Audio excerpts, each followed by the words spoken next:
Alors précisément, les banques ont un rôle crucial à jouer dans la vision de Mises, parce qu'il y a déjà des indicateurs, suite au changement de prix, que les marges peuvent baisser. Et donc les projets d'investissement ne sont pas forcément rentables. Mais les banques peuvent influencer les événements en rajoutant une couche de moyens d'échange fiduciaires.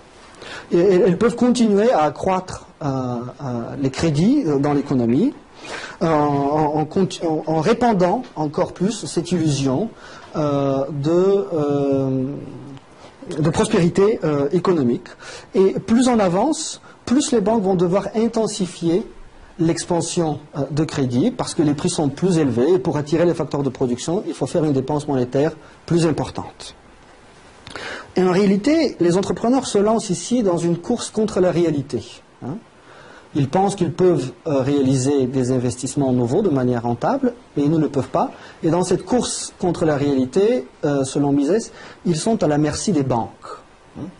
Et c'est l'activité des banques qui va décider à quel moment, précisément, la crise va éclater. La cause principale de la crise, c'est un déséquilibre intertemporel entre les préférences des uns et des autres dans l'économie et l'impossibilité physique de terminer tous les processus de production. Sur ce point-là, Mises est très clair. Mais la cause directe de l'avènement de la crise, ça va être l'alarmisme des banques et l'arrêt de l'expansion de crédit dont ils vont décider à un moment donné. Donc il faut bien se rendre compte que dans la vision autrichienne, la crise n'est pas due au hasard. Le retournement qu'on appelle la crise est absolument inévitable, faute d'épargne nette et faute de ressources réelles supplémentaires réallouées de la consommation finale au processus de production. En réalité, la crise, c'est le moment de lucidité. C'est le moment où on réalise les erreurs passées d'investissement qu'on appelle des malinvestissements. Donc la crise, c'est un problème, enfin l'expansion, le cycle économique, c'est un problème essentiellement de malinvestissement. Et c'est juste le début d'un retour à la réalité. Je vais revenir aux facteurs qui déterminent l'alarmisme des banques, qui est une chose importante dans la théorie bancaire. Maintenant, juste un mot supplémentaire sur la récession, donc ce processus d'adaptation à la réalité. Une fois que l'on reconnaît qu'on a fait de mauvais investissements, qu'on ne peut pas vendre la production au prix escompté, ou qu'on ne peut absolument pas attirer des facteurs de production supplémentaires, il faut fermer boutique. Et si on n'a pas plus de crédits bancaires qui nous aident, on est obligé de le faire. Donc la récession se traduit par une hausse des banqueroutes et la liquidation, l'arrêt des facteurs de production, des processus de production qui ont été engagés.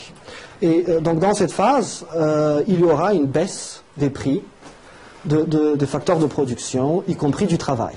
Donc les salaires vont baisser. Il y aura également une hausse du taux d'intérêt en retour, pour plusieurs raisons. Rothbard, dans son traité L'homme, l'économie et l'État, en réalité s'étonne pourquoi les phases d'expansion durent des années.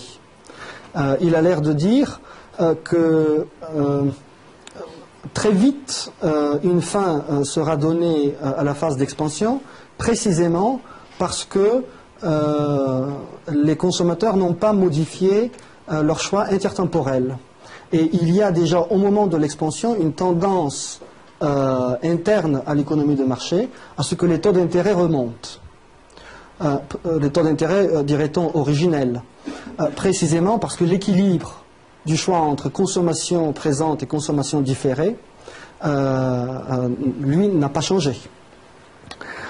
Mais au moment de la récession, après qu'on observe des mésinvestissements, il y a une incertitude généralisée qui s'installe dans l'économie, puisqu'il faut réajuster la structure de production.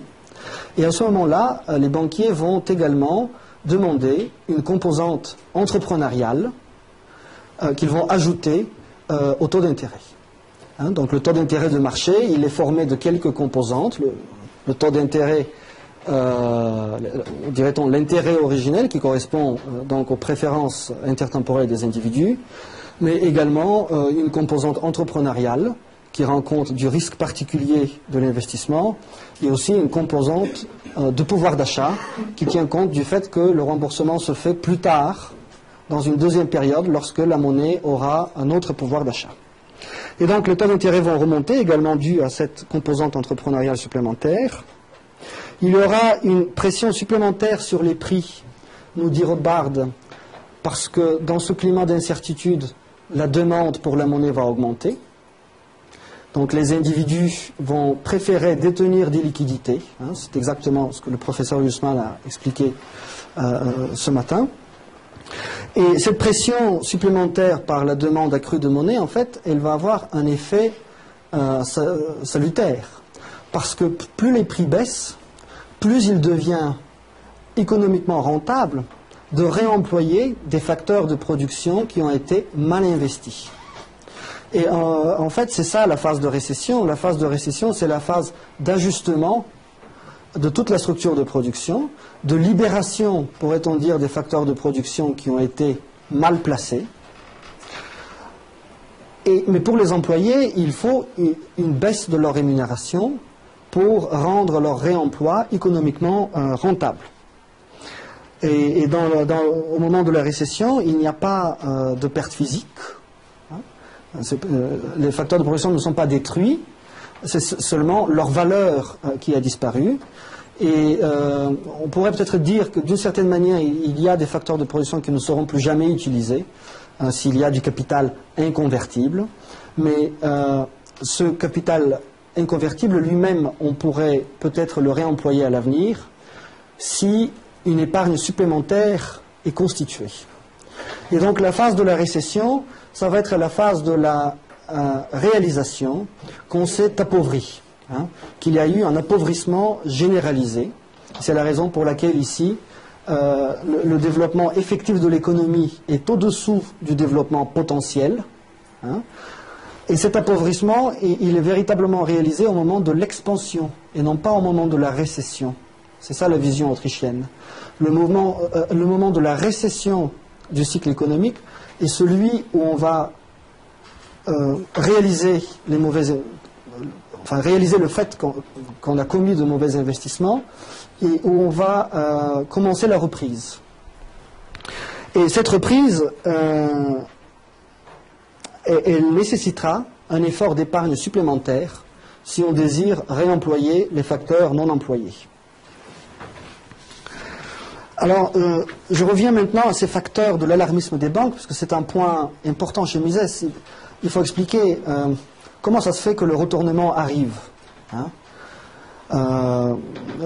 Il y a effectivement une impossibilité physique, c'est la cause principale de finir les processus de production, mais à un moment donné, à quel moment précisément cette impossibilité physique sera-t-elle intégrée par les agents économiques?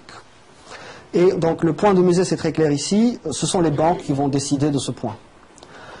Alors la cause fondamentale de l'alarmisme des banques au moment de l'expansion, c'est la perte de la confiance de leurs clients et de leurs créditeurs, ce qui entraîne pour les banques un risque de faillite. Donc ce sont des banques à réserve fractionnaire qui ont beaucoup moins de liquidités que d'obligations à vue, et le moindre doute sur leur propre santé financière peut entraîner la déroute dans tout le système bancaire. C'est une inquiétude commune dans tout le système bancaire, une inquiétude partagée par toutes les banques, parce que précisément la faillite d'une banque entraîne la faillite des autres banques. Donc c'est un point qu'il faut peut-être expliquer. Lorsqu'une banque fait défaut de paiement, les moyens d'échange qu'elle met à la disposition de ses clients ne sont plus acceptés dans l'économie. Ça veut dire que tous ceux qui sont déposants de la banque qui fait défaut ne peuvent plus payer leurs propres fournisseurs. mais leurs propres fournisseurs sont peut-être clients d'autres banques. Et ils ont des obligations vis-à-vis de ces autres banques. Et donc les autres banques vont voir leurs revenus baisser. Et de cette manière, la difficulté financière d'une banque unique va entraîner nécessairement la difficulté financière de tout le système bancaire à réserve fractionnaire.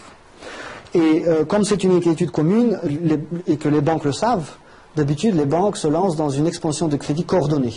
Hein. Il est très rare qu'une banque fasse plus de crédit qu'une autre. L'expansion coordonnée également par un système de banque centrale. Hein. Mais tout de même, la manifestation des facteurs d'alarmisme chez les banques est différente selon les différents systèmes monétaires et selon les différentes institutions monétaires. Et ici, il faut véritablement distinguer entre un système de monnaie marchandise et un système de monnaie papier. Alors, dans un système de monnaie marchandise, il y a une limite à l'expansion des banques qui est celle des fuites de monnaie, surtout à l'étranger. Donc c'est un mécanisme qui a été décrit déjà par l'école de la circulation, la Currency School, dont Mises s'inspire beaucoup. Plus les banques sur un territoire géographique donné font de l'expansion de crédit, par les échanges internationaux,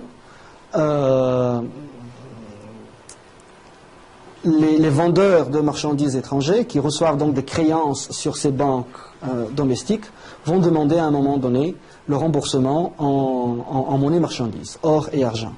Et donc il y aura, les banques expansionnistes vont devoir livrer les réserves demandées, et de cette manière il y aura un arrêt naturel, pour ainsi dire, à l'expansion de crédit. Et les banques sont vite alarmées dès que l'étranger demande plus de remboursement de leurs moyens d'échange, les banques arrêtent les nouveaux crédits et cela nécessite la reconnaissance des mauvais investissements. Dans un système de monnaie papier, la situation est un petit peu différente puisque il n'y a pas véritablement de remboursement en monnaie marchandise. Le remboursement dur, pour ainsi dire, n'existe pas. D'autant plus que les banques ont développé ce qu'on appelle le marché interbancaire. Qu'est-ce que c'est que le marché interbancaire qui est très populaire et qui a une taille extraordinaire dans la zone euro? Pour un total de crédit d'environ 9 milliards à l'économie, le marché interbancaire, autrement dit des prêts que les banques se font entre elles, est de 9 trillions, 9 000 milliards. Oui, billions, ok, d'accord. Et de 6 000 billions. Milliards, de 6 000 milliards, voilà. Donc 2 tiers. Donc les crédits que les banques se font entre elles représentent les 2 tiers des crédits effectivement accordés à l'économie. Alors on peut se poser la question pourquoi? Et la raison, elle est très simple. C'est-à-dire que, au lieu de livrer, lorsqu'une banque fait un prêt et que l'emprunteur utilise ses moyens d'échange pour régler ses fournisseurs, la banque expansionniste fait face à une fuite de liquidité qu'elle doit régler en monnaie de base aujourd'hui, autrement dit en réserve à la banque centrale, aux autres banques. Mais il a une deuxième possibilité. La banque qui est receveuse du flux de liquidité peut accepter un paiement différé. Et elle peut dire à la banque expansionniste, j'accepte que tu me payes dans un mois, ou dans 3 mois, ou dans un an. Et voici la taille monstrueuse du marché interbancaire aujourd'hui, qui fait qu'en réalité, toute banque, aujourd'hui, est dépendante, pour son existence, de la bonne volonté de toutes les autres banques de continuer à lui faire crédit.